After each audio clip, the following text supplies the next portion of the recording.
A nossa proposta é falar um pouquinho, né, como é que é os bastidores aí de uma solução low-code, como que a plataforma SideOne proporciona tudo isso, né, serve ali como uma estrutura para todas essas soluções. Primeiro, nos apresentando, eu sou o João Castro, eu sou formado em Ciência da Computação pela PUC Minas, estou na SideOne há um pouco mais de 6 anos, a gente está aqui com o Gabriel Matar, também uma liderança técnica lá da SideOne, time de plataforma, formou em Engenharia da Computação pelo Cefet, está um pouco mais de 7 anos lá, né? E com a Ana, aqui atrás, escondidinha, ela vai falar também hoje com a gente. Formou em Ciência da Computação aqui na FMG, né? Então está de volta em casa, está acostumada. E hoje nós 3 trabalhamos na plataforma, mas tanto eu quanto a Ana já tivemos vivências em outros projetos e produtos dentro da SideOne. E a nossa proposta aqui vai ser contar um pouquinho de quase todas as esferas ali de atuação dentro da SideOne, seja da plataforma, seja de produtos e seja de projetos. Beleza? Quando a gente fala de plataforma, de SideOne, uma coisa que é interessante a gente deixar bem claro é uma diferença entre empresas que são do ramo de fábrica de software e empresas que são de produto. Então, quando você tem uma empresa que é uma fábrica de software, normalmente você tem um projeto, uma alocação de pessoas para aquele determinado projeto, e o cliente que chega com uma demanda. Eu preciso de um e-commerce para poder vender camisas, e eu quero que as regras de faturamento sejam X, Y, Z. Quando a gente trabalha com produto, a gente já está desenvolvendo de forma mais genérica para o mercado, com o objetivo de atender o máximo possível, de forma horizontal, todos os nossos clientes. Então, quando a gente está pensando em, poxa, como é que eu vou desenvolver isso daqui? Como é que essa funcionalidade vai existir dentro da plataforma? Eu preciso pensar não necessariamente só naquela demanda que chegou para mim, mas eu preciso olhar isso de forma genérica para entender como que isso pode atender todos os outros clientes que a gente pode vir a ter. Seja de segmentos de finanças, a gente tem clientes até de fábrica de leite, enfim. Então, são cenários muito diversos, a gente precisa ter um pensamento um pouco mais genérico, diferente de, normalmente, uma fábrica de software ou projetos mais direcionados a um determinado cliente, onde fazer funcionar o que o cliente precisa já é o suficiente. E o que é a plataforma SideOne? Por que a gente chama de plataforma digital corporativa all-in-one? Ela é uma plataforma que provavelmente vocês não conhecem tanto, porque o objetivo dela é mais um mercado de business to business, o B2B, e ela serve como uma plataforma para transformar digitalmente todas as problemáticas, todos os processos de uma determinada empresa. Uma empresa ela é feita por processos, seja o controle de almoxarifado, de estoque, até o processo seletivo de contratação. E a ideia do SideOne é a gente descomplicar, simplificar todos esses processos, centralizando todas as soluções dentro de uma única plataforma. E a gente gosta de chamar de all-in-one, principalmente porque a gente remove a necessidade de você aprender múltiplas ferramentas, múltiplas tecnologias, para, às vezes, atender um determinado produto. Não sei quem já teve experiência no mercado, que não na área de TI, mas é muito comum você estar trabalhando num lugar que, para você fazer uma venda, você precisa usar 5 softwares diferentes, porque um determinado software não atende todos os requisitos. Um sabe criar o usuário, fazer um controle e gestão ali de clientes, aí você precisa de um outro software para poder fazer, por exemplo, emissão de nota fiscal, enfim, um outro software para poder fazer um envio da mercadoria. E a ideia do SideOne é a gente trazer tudo para dentro da mesma plataforma, de forma que fica automatizado. Beleza? A gente fala que a plataforma ela tem uma arquitetura gravitacional, principalmente porque hoje ela é consistida basicamente em 3 módulos principais. A fundação da plataforma tem 3 módulos. O primeiro deles é o SM, o GED, é um módulo de desenvolvimento e modelagem de documentos, de estruturas de dados, de entidades, seja tanto criação de entidades, de classes, pessoas, objetos, enfim, como também gestão de documentos. Então, eu posso, por exemplo, modelar uma entidade, colaborador, e eu preciso ter os documentos desse colaborador. Então, o SideOne ele faz toda essa abstração de informações, de dados, para que você tenha um acesso um pouco mais amigável dentro da plataforma. O BPM ele vem para poder automatizar o processamento desses dados. Então, eu quero fazer uma automatização de vendas, uma automatização de emissão de certificado digital, enfim, N processos que você pode ter dentro da sua empresa e você quer automatizar. O BPM serve para isso. O Matar vai falar um pouco, o Gabriel Matar, ele vai falar um pouquinho sobre como que o BPM funciona mais para frente. E quando a gente tem um mecanismo que gera objetos, né, que gera dados, né, e a gente tem um outro alicerce que trata todos esses dados na plataforma, o Analytics ele acaba chegando como uma ferramenta de gestão à vista. Então, se eu tenho dentro da plataforma, às vezes, informações de faturamento, né, cobranças, quantidade de produtos, estoque, o Analytics ele vai fornecer toda uma solução de gestão à vista. Então, dashboards, elementos gráficos para poder mostrar, às vezes, médias, enfim, todas as informações que a gente pode extrair alguma coisa mais interessante.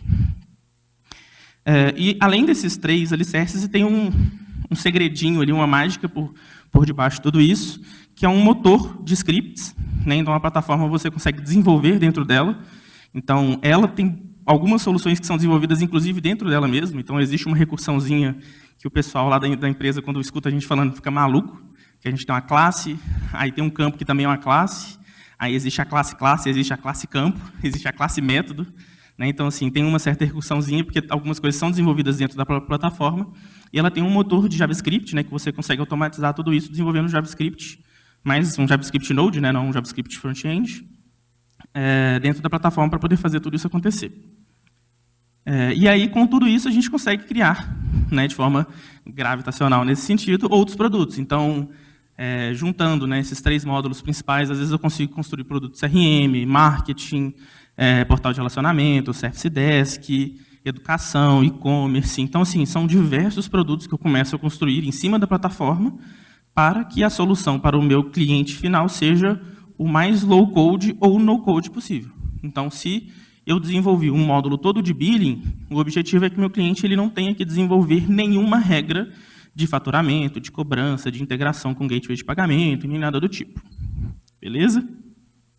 Para mostrar alguns cases que a gente tem, coloquei aqui mais cases do setor privado, né, mas a gente também tem alguns cases bem bacanas do segmento público. Prefeitura de BH, por exemplo, né, o portal de serviços da Prefeitura é um produto nosso, um Service Desk nosso.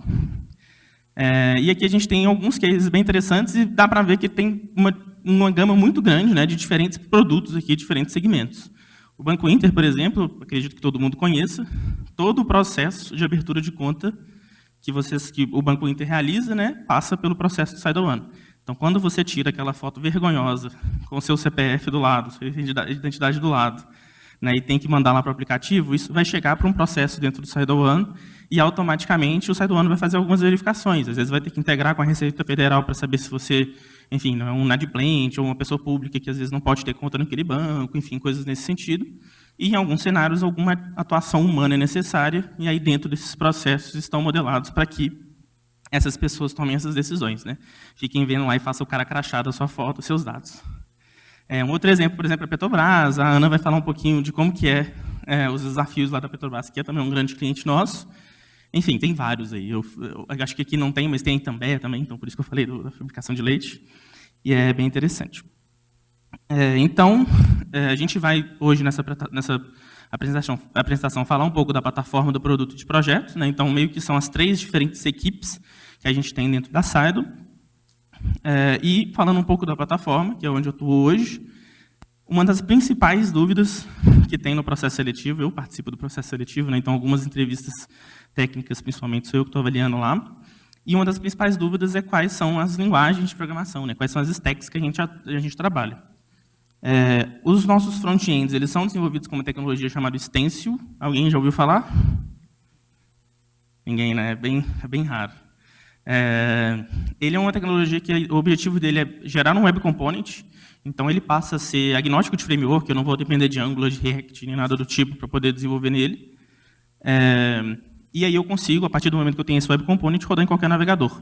Então eu consigo componentizar muito bem os meus componentes do front-end, reutilizar eles com uma capacidade muito grande, sem depender de ferramentas de front-end que a gente entende que você tropeça na rua, aparece uma nova.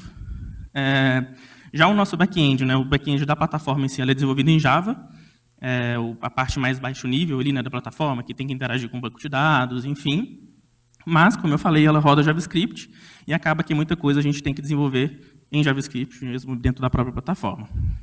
Na parte de banco de dados, a gente tem o MongoDB, que é a nossa persistência principal, é um banco de dados não relacional. Acho que também é um pouco mais raro de acontecer, da gente ver esse tipo de banco de dados na faculdade. Normalmente a gente conhece mais os SQL mesmo, né, os MySQL, Postgres e tudo mais. Mas o Mongo ele é um banco de dados bem interessante e tem uma brincadeira que eles falam que o Mongo é... Você tem um cavalo, você só não sabe onde ele está dentro do seu banco de dados. Porque como você não tem um relacionamento, você não consegue achar ele tão fácil. E aí a gente usa o Elastic para isso, né? Então ele é um outro banco de dados de persistência mais secundária para a gente, que faz todo o mecanismo de busca. Então ele tem uma API de query muito importante, muito forte, onde a gente consegue desenvolver buscas mais inteligentes e achar esses documentos de forma mais otimizada. Como eu falei, a gente tem um motor de execução de scripts, vou falar um pouquinho mais dele, e a gente tem, né, como serviço, né, como uma proposta inicial, uma arquitetura de back-end as a service. E o que é um back-end as a service? Né? É uma forma de você utilizar um serviço que funciona como back-end para a sua aplicação, sem que você tenha que desenvolver tudo do zero. E por que isso é interessante? Porque o back-end as a service ele já consegue, né, a plataforma, por exemplo, ela já consegue abstrair, resolver muito dos problemas, que inclusive é o maior dificultador quando você está tentando alavancar o seu negócio, criar um negócio do zero. Então, a gente já oferece escalabilidade de infraestrutura, APIs automáticas, abstração de dados. Né? Então, a gente consegue simplificar o processo de desenvolvimento, né? De forma que você, quando um cliente, né, eu preciso subir um e-commerce, eu não vou ter que ficar desenvolvendo de API, enfim, fazendo todas as configurações mais básicas, porque a plataforma já se preocupou com isso. E a modelagem e automação é uma outra parte bem forte da plataforma. E aí, mostrando um pouco, tentando explorar um pouco mais essas informações, principalmente na parte de abstração de dados, acredito que um JSON aí todo mundo conhece, né, e é uma das formas que a gente consegue abstrair informações, né, abstrair dados. Então, eu posso ter uma pessoa, por exemplo, e preencher informações dessa pessoa em um JSON. Essa é uma forma de abstrair. Eu consigo armazenar esse JSON no banco de dados e, teoricamente, tem gente que é back-end aí que deveria usar só Postman e não existir front-end. E aí, todo mundo só preencher JSON. Só que a gente entende que na prática não funciona assim. Então, a plataforma ela traz de forma visual e amigável uma ferramenta mais visual, mais alto nível, para você conseguir preencher aquelas mesmas informações. Essas duas entidades são os mesmos dados. E dentro da plataforma, tendo um formulário genérico, onde você modelou os dados, criou classes, criou objetos, a gente consegue dar ainda mais informações, por exemplo, determinado campo é do tipo texto, determinado campo é um tipo arquivo. Esse campo ele é obrigatório, ele é um texto que pode ter no máximo tantas linhas, tantos caracteres. Né? Então, a plataforma ela consegue entregar essas soluções sem que você tenha que ficar reimplementando isso o tempo inteiro. Como eu falei, né, um pouco mais de modelagem de dados. Isso aqui, por exemplo, é um exemplo de uma classe contrato. Né? Então, eu consigo criar uma classe. Imagina uma classe numa linguagem de programação qualquer, né? Um Java, um C++. Você cria uma classe, você define campos, você define tipos de campos, você define métodos ou funções e desenvolve esses métodos. Né? Eu gosto de falar que o Cydonia é quase uma linguagem de programação. Então, eu estou modelando uma entidade, falando quais são os campos que ela tem, falando quais são os métodos que ela pode ter, né? E depois eu consigo criar objetos dessa entidade de forma visual. Então, por exemplo, um contrato, eu preciso conseguir faturar ele. Então, aqui, eu consigo ver, por exemplo, todas as informações de um contrato criado. Esse aí eu acho que é uma assinatura de uma TV, de canal de TV, e tem todas as configurações de faturamento. Aí o método faturar vai fazer todo o processamento dessas informações, gerar fatura, gerar remessa, enfim, gerar nota fiscal. Então, a gente consegue automatizar tudo dentro da plataforma. Outro ponto legal da abstração de dados, né? A gente tem um lado positivo do Mongo aqui, que ele, por si só, ele já é bem alto nível. Ele já é JavaScript, a gente não tem que escrever aquelas queries SQL. Né? Então, ele é até tranquilo de entender. Eu estou usando um banco de dados DCC-Wiki, achando a coleção de pessoas e achando uma pessoa pelo seu CPF. Certo? Só que, como uma ferramenta, né, que está expondo essas informações para um outro desenvolvedor, eu, de certa forma, estou colocando uma vulnerabilidade no meu sistema, onde eu estou entregando para vocês o meu banco de dados. Se vocês quiserem fazer um drop de uma collection, sem garantir que não tem ninguém dependendo dessa collection, você consegue. Né, o Mongo ele não se preocupa com essas informações.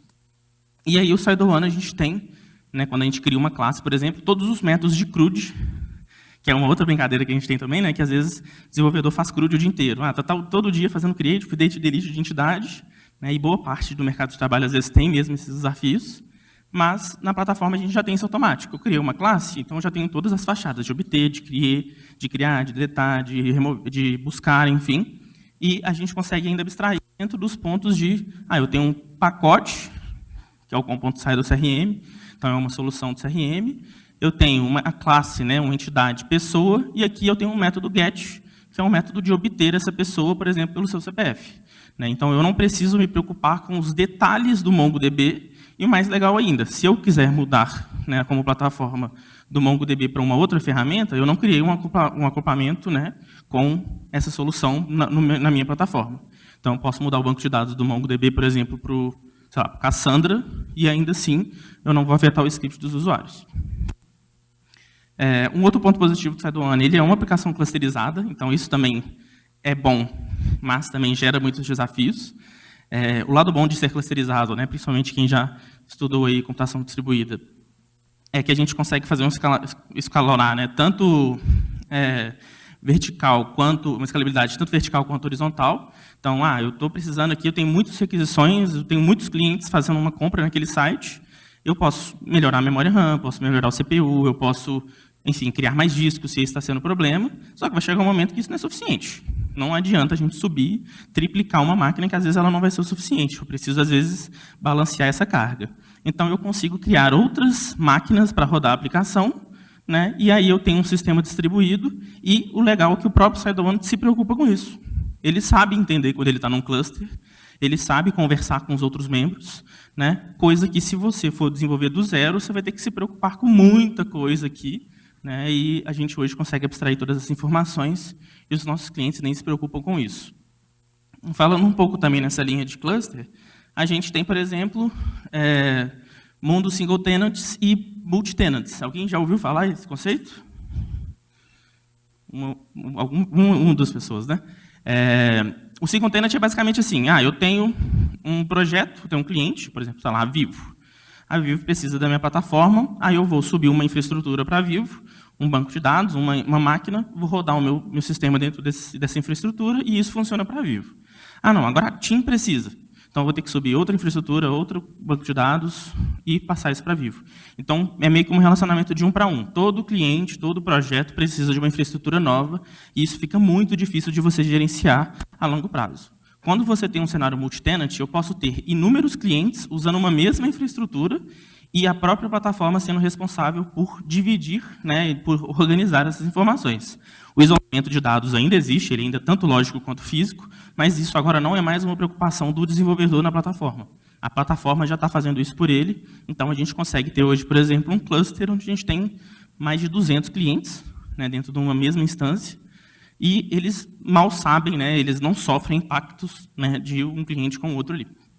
Então, essa é outra informação bem interessante lá. APIs também é outro processo, né, comum aí no fluxo de desenvolvimento, principalmente API REST, né, que é o mais comum. Então, ser um front-end, né, um cliente precisa obter essas informações do servidor, eu preciso obter o preço dos produtos, eu preciso chamar um método de compra para poder fazer uma cobrança, enfim. Então, esses métodos, normalmente, a gente desenvolve por API REST, essa comunicação. E o legal do SideOne é que, a partir do momento que você cria uma classe, e essa classe tem métodos, os próprios métodos já estão disponíveis em API. Você não precisou ficar preocupando, que, no meu ponto de vista, é a parte mais chata, qual que é o nome das rotas, como é que eu vou organizar essas rotas, quais são os grupos, né, de requisições que vão poder acontecer. Né? Então, por exemplo, nessa classe aqui, o Autopilot Mission, que é um dos nossos soluções de IA, por exemplo, ele tem um método de gerar mensagem, e aí eu posso acessar ele a partir do momento que eu criei um pacote, uma classe, um método por API. Então, o método está disponível tanto dentro de outros métodos na plataforma, como dentro, né, por requisições de API. E toda a parte de controle de acesso, a gente consegue gerenciar no próprio método. São determinados grupos de acesso, são determinados usuários, é um nível de acesso explícito, é um nível de acesso público, dinâmico.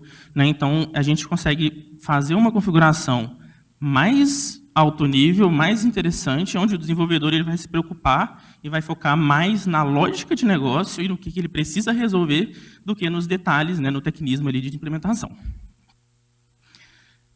Falei do motor, então a gente tem hoje um motor JavaScript, né, ele é desenvolvido, a gente basicamente, quando a gente precisa rodar um código dentro da plataforma, a gente tem um motorzinho lá que ele pega o seu código JavaScript, transforma em código Java e depois executa esse código Java na JVM, né?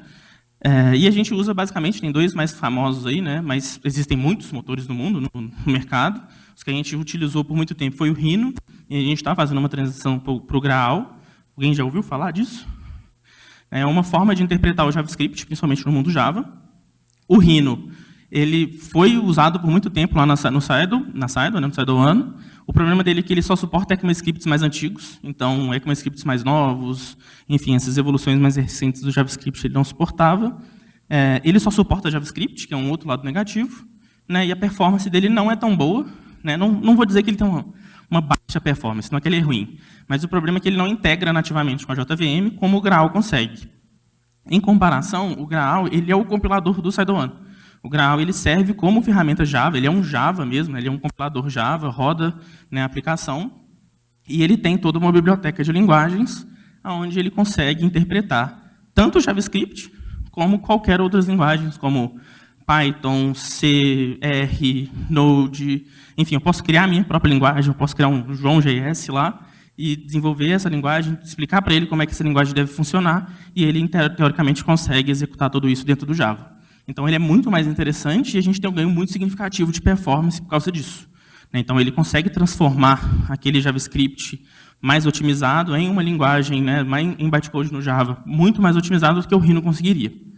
A gente tem, por exemplo, cenários de métodos que demoravam, às vezes, 30 segundos para executar, só de mudar para o Graal, sem ter que mexer em nenhuma linha de código, passou para 5 segundos, né?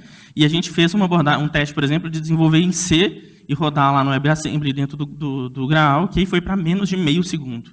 Então, assim, existem potenciais de performance muito bom aí, né? De a gente melhorar a performance muito fácil. E aí, acho que juntando um pouco de tudo isso que eu falei, a gente tem as automações que são mais simples. Posso criar entidades de dados, né? Posso criar classes, métodos, objetos. Né? Então, como eu expliquei, eu tenho um contrato, eu posso faturar esse contrato, enfim, calculando ali, por exemplo, o upgrade de plano, cupom de desconto, enfim, a gente tem N regras, né, principalmente no mundo financeiro, que é muito chato de abstrair no início. Né? Esse é um problemão, principalmente nas etapas iniciais de uma empresa, né, de um produto, e dentro da plataforma a gente tem um produto hoje, que é o produto de billing, já desenvolvido, fechado, onde a gente entrega para o nosso cliente, ele simplesmente configura como ele quer fazer aquela venda dentro do site dele. Essa é uma forma mais simples de automação, né, de dados, é um relacionamento principalmente entre as entidades, mas a gente tem o BPM, que é um produto da Sidle hoje, é um dos nossos carros-chefes, que ele traz toda essa parte de automação, usando esses mecanismos que eu apresentei, de uma forma muito mais robusta, muito mais interessante, inclusive com o apoio de algumas anotações aí do mercado. Eu vou passar para o Matar, que ele vai explicar um pouquinho para vocês. Obrigado. Boa tarde, pessoal. Eu vou falar agora um pouquinho sobre os desafios que os desenvolvedores da Sidle enfrentam construindo um produto, tendo como ponto principal o uso da plataforma low-code. Então, a ideia aqui agora é usar o caso de um dos principais produtos da Sidle, que é o BPM, para exemplificar como que isso se dá. Bom, dando um pouquinho de história sobre o produto do BPM, a Sidle é uma empresa que ela tem vários anos e o BPM sempre foi um dos principais produtos. Ele é um dos produtos usados por praticamente todos os nossos clientes.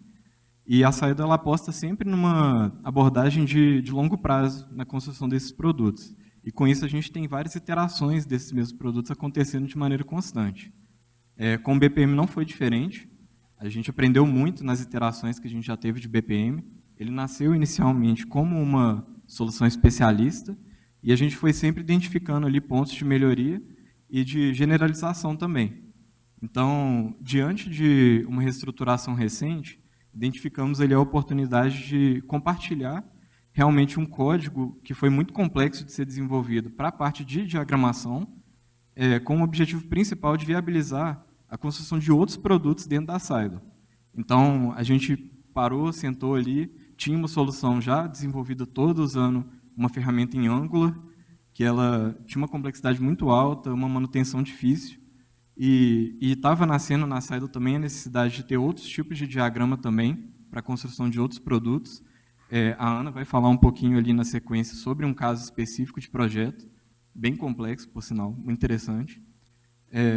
E aí a gente parou e olhou, né? O que a gente vai fazer agora para poder viabilizar, ter outros produtos que também têm essa necessidade mesmo, né, de uma possibilidade ali de fazer diagramas, de especificar anotações ditar ali como que se dá a interação entre cada um daqueles componentes que compõem o diagrama. E aí surgiu essa solução, que é um produto também interno da Seidel, que ele não é exposto para os clientes finais, né, mas ele é usado muito internamente e mantido por diversas equipes da Seidel, que é a solução de diagramação genérica. Então, esse foi o primeiro passo ali na construção da iteração atual do BPM que a gente tem hoje, e ela consiste basicamente no uso de classes, que o Castro mesmo falou. Então, a gente modelou algumas classes ali, que elas armazenam os dados e as especificações do que é a anotação daquele diagrama está se propondo a resolver. E aí isso viabilizou uma série de outros diagramas também de serem implementados ali na plataforma. Aqui eu estou dando um exemplo mais geral. A gente não tem diagrama de rede lá dentro da Seidel como um produto, mas é totalmente possível, com base nessa solução genérica, com um esforço relativamente baixo, especificar ali todos os componentes, né, os roteadores, os switches, toda a parte ali que compõe um diagrama de rede, que a gente vê muito em disciplinas aí de redes de computadores, de forma que a gente possa ganhar isso ali meio que de graça, né? Toda a parte ali de resize de elemento, de drag de elemento, a criação de um elemento, a persistência dele dentro do Seidel como uma entidade que vive por si só. E também diagramas mais simples, de fluxograma, também diagramas de UML. Tudo isso passa a ser possível de ser desenvolvido em cima desse produto base. Então, é uma tendência muito grande na Seidel mesmo de identificar ali problemas mais genéricos e se propor a resolver eles e reaproveitar essas soluções para diversos outros casos também. Aqui o foco vai ser BPM. BPM ele é uma notação formal que especifica como se dá a interação de processos de negócio. Aqui tem um exemplinho de como que é o uso disso na prática, né? A parte mais visual mesmo, os desafios de front-end que são muito interessantes. E a gente usa o Stencil principalmente, como o Castro falou antes, como uma forma de até ficar um pouco à prova de futuro, porque ele permite a compilação ali, geração de web components, e ele pode ser usado tanto depois em React, em Angular, qualquer outro lugar. Então é muito simples de reutilizar soluções que foram geradas com Stencil tendo como base. E ele é parecido, de certa forma, assim, com o React também. A gente tem times na Seidel que colaboram ali, de uma maneira bem cross mesmo na empresa, com essa solução de modelador, e sempre estão abrindo ali por requests, né, usando o Git mesmo, usando estratégia de Git Flow, versionamento mesmo, para fazer colaborações e incrementos aí nessas soluções que são mais genéricas e abrangentes na empresa. E aqui, para ficar um pouco mais palpável, o BPM, aqui a gente está exemplificando um processo, claro, muito simples, né, que é um processo de compra ali de um e-commerce, mas ele se dá sempre com o início, a partir de alguma ação, pode ser uma ação explícita do usuário, pode ser uma automação também, ou até um evento recorrente. Por exemplo, eu quero que toda terça-feira aconteça alguma coisa. Isso é um critério de início de um processo normalmente. E isso tudo está na especificação do BPM também. Então, aqui nesse exemplo muito simples, né, o cliente ele faz um pedido ali no e-commerce, aí depois tem uma etapa que é verificar a disponibilidade do produto, e aí tem uma tomada de decisão, em caso de não haver disponibilidade, vai voltar ali uma informação para o usuário, para ele poder escolher outro produto, quem sabe, ou então para processar ali o pagamento e postar o pedido informado. Então, assim, essa notação ela não especifica exatamente, nesse diagrama aqui simplificado, se isso é uma etapa manual, se isso é uma etapa que é automatizada, né? Mas é uma maneira muito simples de a gente conversar com o cliente final. Então, se a gente chegar e ficar mostrando código ali para um cliente final que não é técnico, muitas vezes a gente vai ter dificuldade de comunicar as regras de negócio. E o ponto forte do BPM e um ponto forte que a Seidel aposta é o uso disso como forma de comunicar com o cliente ali, de ficar na mesma página dele e de garantir que não está tendo uma falta de uma divergência ali na implementação versus o que o cliente está esperando como regra de negócio. E aí, de forma prática aqui, esse é exatamente o jeito que fica esse processo que eu expliquei dentro da ferramenta que é o BPM da Seidel. E a gente pode ver que tem divisões ali de raias, né? Então, tem a raia de cliente, que eu não vou entrar muito em detalhe aqui por conta do tempo, mas a gente pode especificar também quem que são os grupos ali que podem realizar o pedido. A gente tem uma outra raia que especifica que é o sistema que está interagindo ali, então ali realmente é tudo automatizado. Então, além de ter como modelar esses processos de forma visual, também é possível de automatizar e eles realmente vão acontecer esses fluxos dentro do Seidel, gerando as entidades ali que o Castro comentou, e também tudo integrado de forma que eu consigo fazer depois relatórios, né, análises ali, pegar estatísticas, por exemplo, de quantos processos que aconteceu uma quebra de estoque ali, quantos processos tiveram realmente ali o pedido atendido, entregue em prazo, né? Tudo isso vai estar ali disponível depois para ser usado como fonte de informação e também ajudar em tomada de decisão nos negócios. Aqui eu vou mostrar um pouco mais baixo nível como que funciona a construção mesmo, né, desse motor aí de BPM dentro da plataforma. Então, a gente usa ali, na construção do BPM, o próprio SideOne como um back-end. Então, a gente desenvolve essa parte toda ali de front como um projeto Git à parte. Depois, esse projeto é servido ali pelo back-end da Sido, através de um bundle, né, faz um bundle ali desse front-end, ele é distribuído de forma no nosso marketplace, para quem quiser usar essa funcionalidade. Mas a parte toda de back-end é desenvolvida ali com essa parte do core nosso. Então, aqui tem um exemplo de como que seria um desenvolvimento de um desses scripts por parte de um desenvolvedor da Sido. Então, eu vou usar o SideOne para atender uma regra de negócio, eu escrevo aqui meu script, faço uma consulta em outras entidades, né, aqui no caso um produto, para ver se ele está em estoque, e eu já tenho vários facilitadores, como, por exemplo, a escrita ali ali na linha 27, né, eu estou atribuindo um valor numa variável que vai ser persistida no processo, que pode ser usado depois para fazer algum tipo de relatório, por exemplo, mas isso também é usado para a tomada de decisão ali no fluxo de processo. E a gente tem por baixo dos panos, cada um daqueles elementos ali que eu mostrei, ele é representado dentro do SideOne como uma classe. E a gente usa um conceito de programação orientado a objeto mesmo. Então, a gente tem uma classe que representa aquela tarefa de script, e ela segue uma interface que é a instância de elemento gráfico. Então, a gente orienta mesmo o desenvolvimento ali para seguir os contratos que são mais básicos, né, e atingindo ali os objetivos de forma organizada. Então, se eu quiser introduzir um novo tipo de elemento no BPM, basta eu implementar inserir aquela anotação nova ali, e eu implementar uma concreta nova dessa interface e implementar o método de execução dele. E o método de execução dele nada mais é do que avaliar aquele script do usuário, com toda a questão de segurança envolvida, né, fornecendo apenas o que o usuário deveria ter acesso. Depois a gente atualiza a instância do processo para persistir qualquer dado que seja relevante depois em análise, e depois a gente atualiza o status do processo, do elemento em si, né. O objetivo disso tudo aí foi bem pensado para permitir com que a execução de um processo aconteça de forma resiliente. Então, por exemplo, um script pode dar um erro. Se ele der um erro, o processo não vai ficar parado ali de forma indefinida. A gente tem uma estrutura toda que permite reprocessamento automático, de forma que muitas vezes uma integração deu erro, mas o cliente final ele nem vai ficar sabendo disso, porque já tem todo um esquema ali por trás de retentativa, de tratamento de erro, de execução ali, de controle de paralelismo também. Diversos desses aspectos foram resolvidos usando realmente uma ferramenta low-code ali por baixo dos panos, né? Então é possível atingir um nível robusto ali de desenvolvimento, apesar de não necessariamente ter interação ali com as linguagens mais de baixo nível. E a execução em si, ali eu falei um pouco de um elemento só, né? Mas existe também um motor de execução que ele fica, de certa forma, em loop ali, para poder consumir e dar vida ali ao segmento do processo. Então, todo o processo ele inicia ali com um elemento inicial, e depois disso ele vai rodar aquele fluxo todo ali de forma genérica, usando o conceito de interface mesmo, né? Então, a gente pega ali um elemento, executa o método de executar dele, e esse método de executar ele retorna ali os próximos elementos. E isso é feito de forma iterativa, enquanto tiver próximos elementos a serem processados.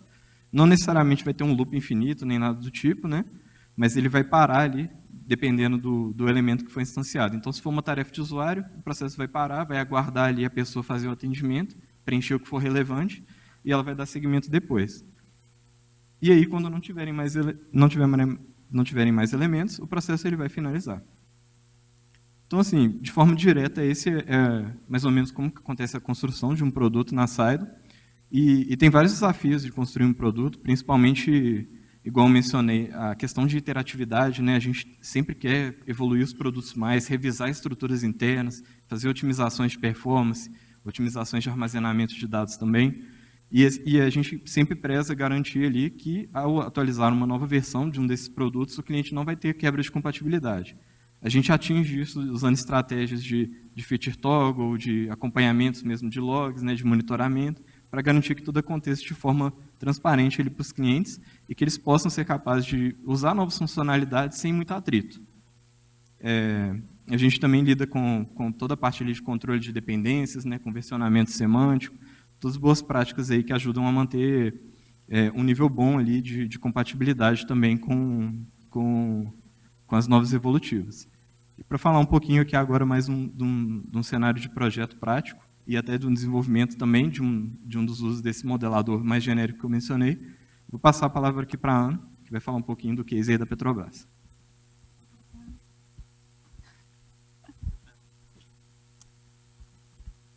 Boa tarde, pessoal. Então, para fechar a nossa apresentação, a gente resolveu trazer aqui um caso de um desafio que surgiu em um dos nossos times de projeto. Os times de projeto, eles atuam ali na ponta, né? Então a gente usa as soluções do SideOne e também algumas soluções de produto para construir novas soluções para resolver problemas dos nossos clientes. E aí eu vou começar essa apresentação assim com uma confissão, que a gente ia trazer essa imagem aí e deixar vocês adivinharem o que é isso, mas, sendo bem sincero, eu acho que se eu não tivesse envolvida no projeto, eu não ia conseguir chutar, então eu já vou dar a resposta. Isso daqui é uma planta, mais especificamente uma planta de processamento de gás, é uma unidade de tratamento de gás que a Petrobras tem lá no Espírito Santo. E o desafio que surgiu para a gente está muito relacionado a essa questão de programação de gás. A Petrobras ela tem vários contratos com a Sidle. Eu atuei no contrato que estava ali ligado à criação do sistema interno de processamento e gerenciamento de gás natural, e esse desafio aí surgiu no nosso serviço de programação de gás. Explicando um pouquinho, né, o que é a programação de gás. Basicamente, a programação de gás ela é uma simulação das quantidades de gás natural não processado que eles vão ser enviados para serem tratados em plantas da Petrobras. E o que é esse tratamento, né? Basicamente, o tratamento vai fazer uma remoção das impurezas desse gás e, ali, à medida que o fluxo avança no processo, a gente vai ter a criação de subprodutos que, de acordo com a composição química, ali, tem finalidades diferenciadas. Então, por exemplo, um dos produtos que a gente tem ali na programação de gás é o gás ali que é feito de petróleo, que vocês devem conhecer como o gás de cozinha. E por que a gente faz essa simulação da programação de gás, né? Isso vai permitir que tanto a planta quanto os clientes gerenciem de forma otimizada os estoques e também a sua capacidade de expedição de produtos, né? Aí a gente está falando de cada cliente movimentar diariamente coisa de milhares de metros cúbicos de gás. Então, quais são as etapas da programação de gás? Os contratantes vão informar ali a quantidade desse gás natural não processado que vai ser enviado para processamento. As plantas vão simular a quantidade de produto que vai ser produzido a partir da mistura desses gases dos clientes. E, no final, os contratantes vão informar a quantidade de produto que eles vão retirar. Como que ficou a nossa automação, né? Como eu comentei na apresentação, a gente fez um sistema interno de processamento. Então, vocês vão ver ali que, diferente da apresentação do Matar, ali onde a gente tem os contratantes, a gente tem eventos temporizadores, né? Os clientes, eles não tinham acesso a esse sistema interno. A gente utilizou uma outra solução da Sidle, que é o Service Desk, para criar um portal externo, onde esses clientes podiam logar, acessar e fazer ali o informe das suas quantidades, tanto de entrada quanto de saída. Então, representando ali o nosso processo, a gente tem um evento temporizador inicial, que ele vai aguardar o tempo limite que esses contratantes tinham para fazer essa solicitação de quantidade de entrada. Depois, a gente segue para uma atividade humana da planta, onde o responsável ali vai fazer essas verificações. A gente gera uma planilha, né, que ela vai servir de entrada para um simulador externo. Esse responsável da planta vai pegar essa planilha, sobe no simulador externo. Esse simulador externo também gera uma planilha com a saída ali dos produtos. O responsável traz essa planilha de volta para a gente e a gente segue o fluxo ali do nosso processo. Mas qual que é o problema aqui, né? A nossa solução não estava sendo all-in-one. O responsável pela planta estava usando um outro software para conseguir simular o processo químico da planta. E aí foi o nosso desafio, né? Uma coisa assim simples, a gente ia só fazer um simulador de processo químico. Muito fácil. E aí, como o Matar comentou, de início a gente só tinha essa modelagem de BPMN, né? E, assim, dava para fazer o simulador assim? Dava. Aqui a gente trouxe de exemplo, né, um processo de compressão. Então, numa planta industrial, ele seria a sequência de 3 equipamentos: um flash bifásico, um compressor e um resfriador. Então, eu poderia criar uma script test ali para cada um, pego o cálculo numérico, que vai representar ali a operação físico-química sobre esse gás, implemento o JavaScript, boto ele dentro, funciona. Mas funciona mesmo? Tipo, essa solução ela não vai ser escalável. Uma planta, ela é muito maior do que isso. Um flash bifásico, ela vai aparecer dentro da planta várias vezes. Então, vai replicar código dentro do meu diagrama várias vezes. No caso da Petrobras, a gente tinha colocado ali em produção mais de 5 plantas. Então, uma replicação de código que, a princípio, estava em um diagrama, começa a estar em vários. Se a gente tem outro cliente, né, usando uma simulação dessa, a gente começa a ter replicação de código entre projetos. Então, aí, o que a gente faz, né? Como o Matar comentou, a gente tem essa solução de modelagem, né, que ela permite que a gente crie, de forma muito simples, novas notações. E foi aí que a gente começou a usar uma nova notação. Nós criamos uma nova notação, né, baseada nesse diagrama de tubulação e instrumentação, e ali a gente criou uma representação para cada equipamento físico da planta. Então, ali vocês já podem ver que muda bastante, né, como é a nossa representação, e aí a gente começa a ter embutido no nosso elemento toda essa parte de cálculo e também de propriedades do próprio elemento. No caso do flash bifásico, ele tem só um ponto de entrada, que é essa entrada de gás, mas o flash bifásico ele é um equipamento separador. Eu pego essa entrada de gás, subo pressão, subo temperatura, então vou ter a separação desse gás em 2 fases, uma fase líquida e uma fase gasosa. Como foi a construção dessa notação, né? A gente já tinha uma classe notação, então a gente precisava criar um novo objeto que representasse essa nova notação. Então, a gente fez ali a criação de um objeto para representar a notação que a gente estava usando nas simulações de petróleo e gás. Depois, a gente cria uma categoria de símbolo, e essa categoria é mais assim, para uma questão de organização. Depois eu vou entrar um pouquinho em detalhes ali no símbolo de modelagem, mas a gente cria vários tipos de símbolos, e se a gente não consegue agrupar eles, na hora de formar o nosso diagrama, a gente tem isso muito bagunçado, né? Tipo, a gente abre ali aquela caixinha onde a gente pode selecionar os símbolos, a gente tem 20 símbolos lá dentro, tudo perdido, um monte de equipamento diferente, tudo misturado.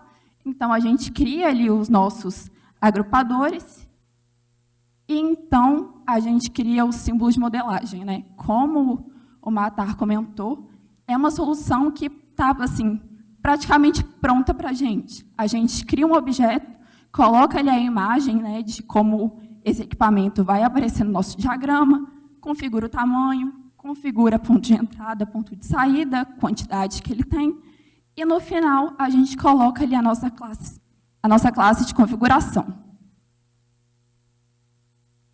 Cada equipamento da planta é especificado por uma classe que segue essa interface de configuração de elemento, né? Os seus campos representam os parâmetros de operação, então, no caso do flash bifásico, a gente tem ali pressão e temperatura, e eles também têm um método calcular, que é aquele caso que eu comentei, de a gente ter um modelo matemático, né, que representa a operação físico-química que o equipamento vai ter sobre o gás. E aí a gente acha que está tudo fácil, né? Criei ali todos os meus elementos químicos, vou encaixar eles ali na ordem e a planta está pronta. Só que não.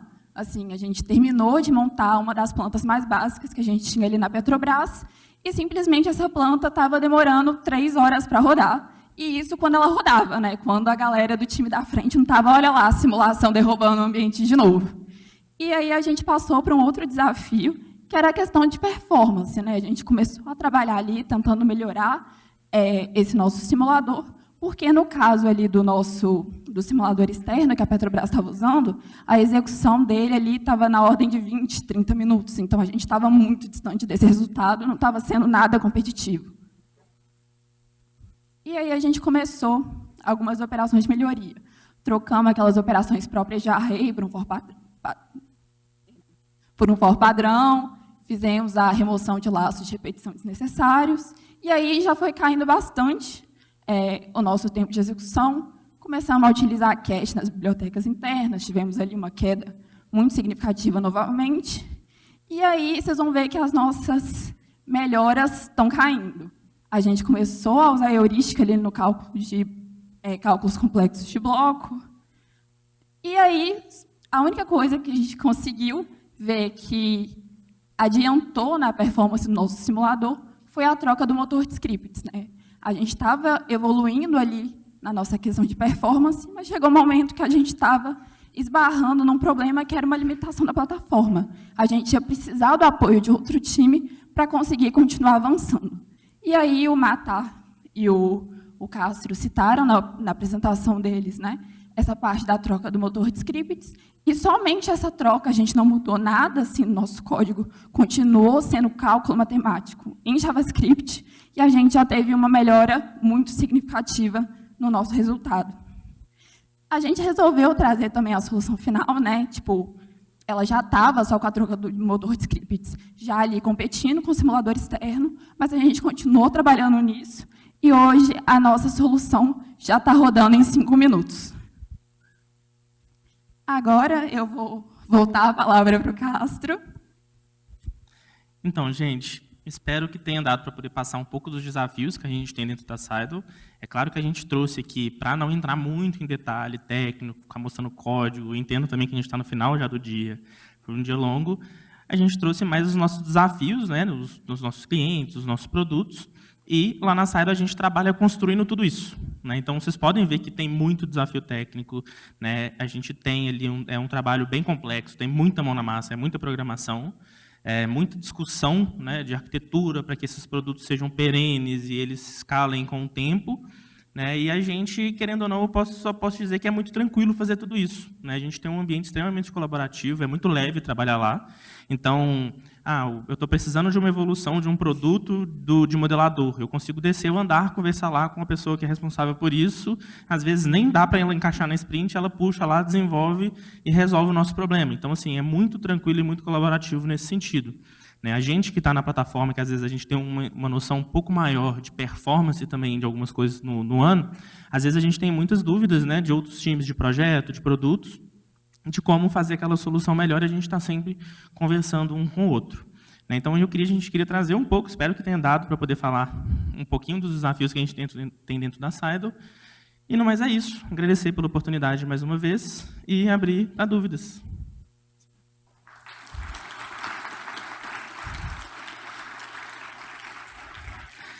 Fazendo o jabá aí, né, do RH, nosso processo seletivo está aberto, né, então se inscrevam lá no site seidl.com/carreiras, mas qualquer dúvida também que vocês tiverem, nosso LinkedIn está aí, pode perguntar lá que a gente ajuda. Beleza? Alguma dúvida? A gente tem uma pergunta aqui. Como é o dia a dia de um trainee na Seidl? Quais são as responsabilidades atribuídas a ele? Legal. Na Seidl, o processo de trainee, né, principalmente assim, na entrada, quando entrei na Seidl, como é que é meus primeiros dias, minhas primeiras semanas? A gente tem um treinamento inicial de o que é o Seidl One, é interessante, quando você vai trabalhar na Seidl, entender o que é o produto. Esse treinamento, tanto os trainees techs, quanto os trainees de business, né, de marketing, enfim, até o time de RH vai passar por esse treinamento para entender o que é a plataforma. É claro que tem mais módulos para aqueles perfis técnicos, para eles entenderem um pouco mais de como é o desenvolvimento dentro do ano. A partir do momento que você finaliza esse treinamento, normalmente demora ali 1, 2 semanas, né? Dependendo do tempo, né, da sua carga horária, você consegue fazer mais rápido.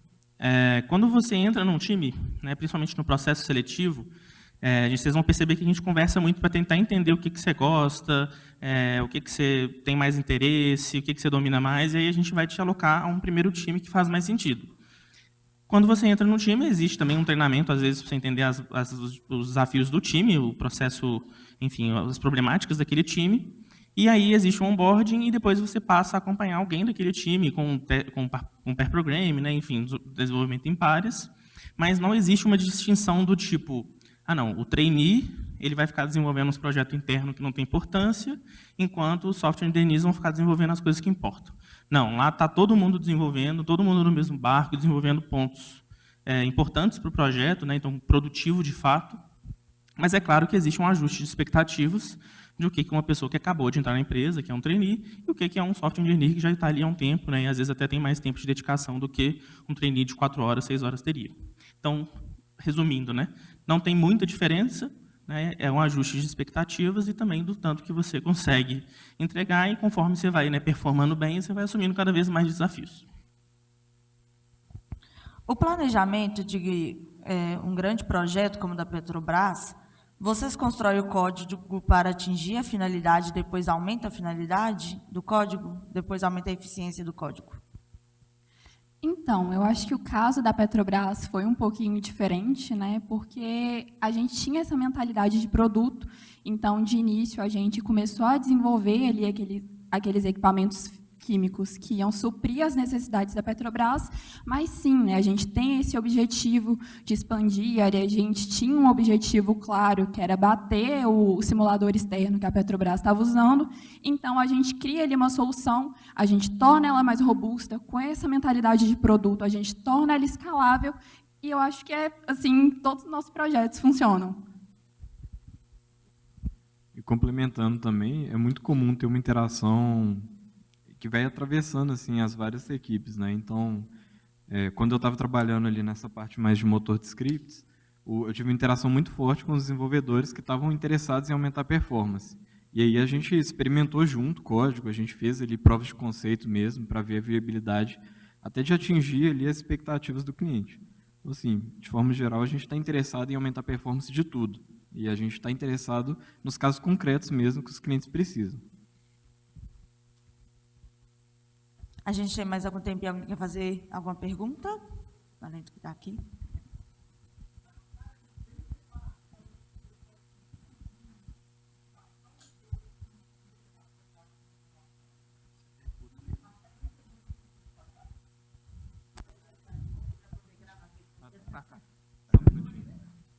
Deu para entender, mas acho que é para gravar, ele vai fazer a pergunta. Alô, alô, aí. Beleza. São duas perguntas, mas assim, tudo em uma só. Na Saidor tem separação de time de sustentação e de implementação para inovação, e se a Saidor tem a cultura de qualidade? Legal. Primeira pergunta, não necessariamente tem essa divisão. O time de desenvolvimento ele é tão responsável pela implementação de novas funcionalidades como correções de problemas, né, de código que já foi entregue. A gente, principalmente na plataforma, tem um time específico de operação para assumir um nível 2 de atendimento de bugs, né? Então, às vezes, chega alguma demanda de um cliente, de alguma coisa que está dando errado. O nosso time de infraestrutura faz um filtro inicial para entender se esse é um problema nosso mesmo, ou às vezes um script que está desenvolvido incorretamente pelo time do cliente, né? Porque o próprio cliente, às vezes, pode desenvolver dentro do ano, e não necessariamente, às vezes, é um bug da plataforma. Quando às vezes, passa para o nosso time de operação e ele, às vezes, for uma coisa simples, eles mesmos corrigem. Então, é um time muito técnico, né, a expertise é muito alta para poder conseguir entender quase tudo que funciona ali dentro da plataforma. E, às vezes, dependendo da demanda, passa para o time responsável, porque aí ele desenvolve. Sobre o ponto de vista de qualidade, isso é muito interessante. Um dos valores da Saidor é o detalhismo, né? Então, a gente acredita que, quando você está desenvolvendo alguma coisa, você tem que estar se importando o máximo com aquela qualidade daquilo que você está desenvolvendo, né? Então, não é responsabilidade de outra pessoa testar aquilo que eu desenvolvi, né? Então, se eu desenvolvi algo, eu tenho que garantir que aquilo ali está bom, né? Está atendendo os requisitos e está atendendo os critérios, né, da empresa, dos nossos clientes, que são critérios altos. É claro, passa por um processo de qualidade, a gente tem processos de teste para trocado, tem pipelines para poder testes automatizados, né? Então, tem a própria plataforma, como você consegue desenvolver ela, a gente desenvolveu um motor de testes para você desenvolver testes dentro da plataforma. Então, sim, tem essa preocupação, né? E a gente também tem uma coisa que a gente gosta de falar muito, que é assim, na Saidor, se tiver um copo caído na mesa e está molhado, não vai ser só a pessoa que derramou aquele copo que vai limpar. Alguém vai se incomodar com aquilo ali, vai limpar e vai deixar aquilo ali da melhor forma possível. Então, quando a gente está usando a nossa plataforma, quando a gente está usando o produto, a gente vê um bug, a gente não fala, não, isso aqui acontece mesmo. Não, a gente se incomoda com isso, procura o responsável para poder resolver aquele problema, ou às vezes a gente mesmo, sabendo resolver, vai lá e corrige. Mais alguma pergunta? Deixa eu ver, do outro lado, não. Então, uma salva de palmas mais uma vez para a Saidor. Obrigado, gente.